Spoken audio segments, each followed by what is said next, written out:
ও মেরে মোহতারাম ভাইও, আজ আমি আপনাদের সামনে এমন একজন পিতার কাহিনী তুলে ধরব যিনি ছিলেন একজন মহান নবী।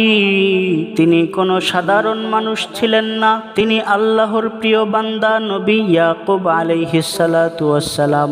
আর তার সেই প্রিয় সন্তান তিনি ছিলেন হযরত নবী ইউসুফ আলাইহিস সালাতু ওয়াস সালাম।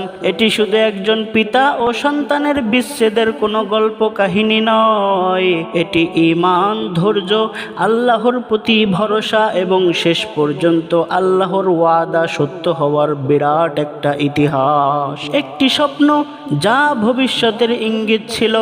একদিন ছোট্ট ইউসুফ আলাইহিস সালাতু ওয়াস সালাম তার পিতার কাছে এসে বললেন, হে আমার পিতা, আমি স্বপ্নে দেখেছি 11টি নক্ষত্র, সূর্য ও চন্দ্রকে, তারা সবাই আমাকে সিজদা করছে। হযরত ইয়াকুব আলাইহিস সালাতু ওয়াস সালাম বুঝতে পারলেন এটি সাধারণ কোনো স্বপ্ন নয়, আল্লাহ তাআলা তার সন্তানকে বিশেষ মর্যাদা দান করবেন। তিনি বললেন, হে আমার সন্তান, তোমার স্বপ্নটি তোমার ভাইদের কাছে বর্ণনা করবা না, কারণ তিনি জানতেন হিংসা মানুষের অন্তরকে অন্ধ করে দিতে পারে। হিংসা যখন ভাইকে ভাইয়ের বিরুদ্ধে দাঁড় করায়। ইউসুফ আলাইহিস সালাতু ওয়াস সালামের ভাইরা বলল, ইউসুফ ও তার ভাই আমাদের পিতার কাছে আমাদের চেয়ে বেশি প্রিয়। শয়তান তাদের অন্তরে এমন আগুন জ্বালিয়ে দিল যে তারা পরিকল্পনা করল হযরত ইউসুফ আলাইহিস সালাতু ওয়াস সালামকে সরিয়ে দেবে। অবশেষে তারা তাকে একটি গভীর কূপের মধ্যে ফেলে দিল। সন্ধ্যায় তারা ফিরে এলো কৃত্রিম কান্না নিয়ে। তারা একটি মিথ্যা গল্প বানিয়ে বলল, নেকড়ে ইউসুফকে খেয়ে ফেলেছে। আর তারা একটি জামা নিয়ে এলো যাতে মিথ্যা রক্ত লাগানো ছিল। একজন নবীর ধৈর্য কেমন হয় একটু দেখুন। সেই মুহূর্তে একজন বাবার বুক ভেঙে গিয়েছিল, কিন্তু হযরত ইয়াকুব আলাইহিস সালাতু ওয়াস সালাম কি বললেন একটু ভালো করে খেয়াল করে শুনুন। বরং তোমাদের মনেই তোমাদের জন্য একটি বিষয়কে শোভন করিয়ে তুলেছে, অতএব উত্তম ধৈর্যই আমার অবলম্বন। তোমরা যা বলছো সে বিষয়ে আল্লাহই আমার সাহায্য। এটাই ছিল সবরুন জামিল, অভিযোগহীন আল্লাহমুখী ধৈর্য।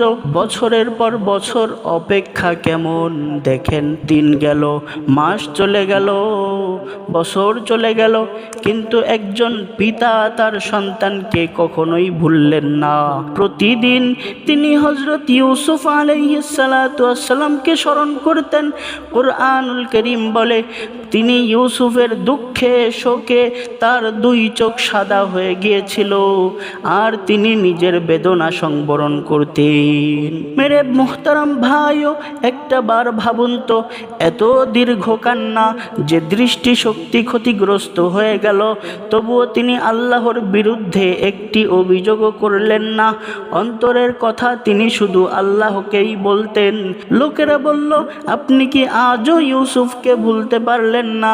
তখন হযরত ইয়াকুব আলাইহিস সালাতু ওয়াস সালাম এমন একটি বাক্য বললেন যা যুগে যুগে সব মুমিনের হৃদয়কে সান্ত্বনা দিয়েছে।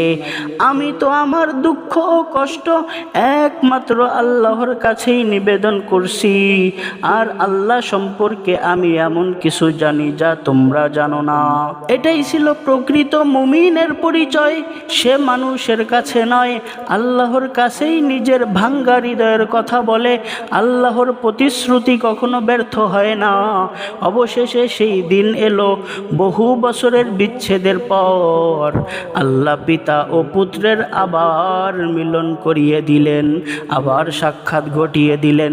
হযরত ইউসুফ আলাইহিস সালাতু ওয়াস সালাম তার পিতা মাতাকে সম্মানের আসনে বসালেন।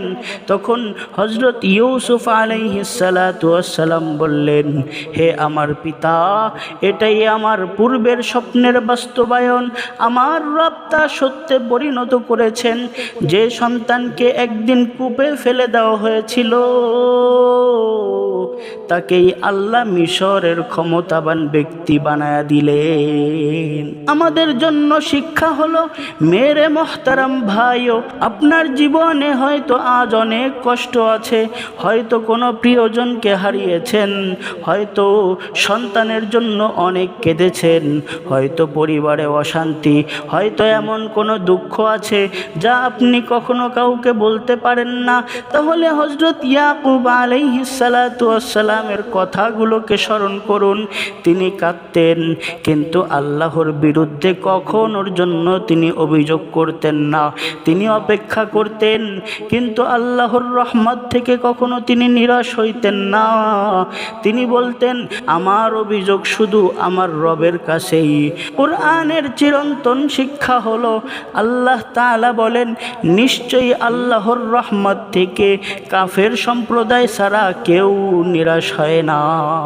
ও মেরে মোহতারাম ভাইও, আজ আমরা নিজেদেরকে প্রশ্ন করি, আমরা কি বিপদে মানুষের দরজায় বেশি যাই, নাকি আমাদের মহান রব আল্লাহর দরজায় বেশি যাই?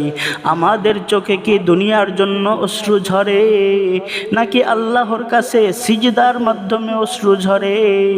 মনে রাখবেন, হযরত ইয়াকুব আলাইহিস সালাতু ওয়াস সালামের কান্না কিন্তু বৃথা যায় নাই।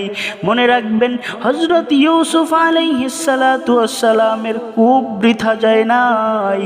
হযরত ইউসুফ আলাইহিস সালাতু ওয়াস সালামের কারাগার বৃথা যায় নাই, অপেক্ষাও বৃথা যায় নাই। যখন আল্লাহর সময় আসে, তখন হারানো ইউসুফও ফিরে আসে, ভাঙ্গা হৃদয়ও এক সময় জোড়া লেগে যায়, আর দীর্ঘ রাতের পর ফজরের আলো ঠিক ফুটে ওঠে। ও মহান রব, হে আল্লাহ, আমাদের অন্তরে হযরত ইয়াকুব আলাইহিস সালাতু ওয়াস সালামের মতো ধৈর্য ঢেলে দেন, হযরত ইউসুফ আলাইহিস সালাতু ওয়াস সালামের মতো পবিত্র চরিত্র দান করুন। বিপদে আপনার উপর ভরসা করার তৌফিক দান করুন। আমাদের দুঃখকে ঈমানের শক্তিতে পরিণত করে দিন এবং দুনিয়া ও আখিরাতে কল্যাণ দান করুন। আমিন ইয়া রাব্বাল আলামিন।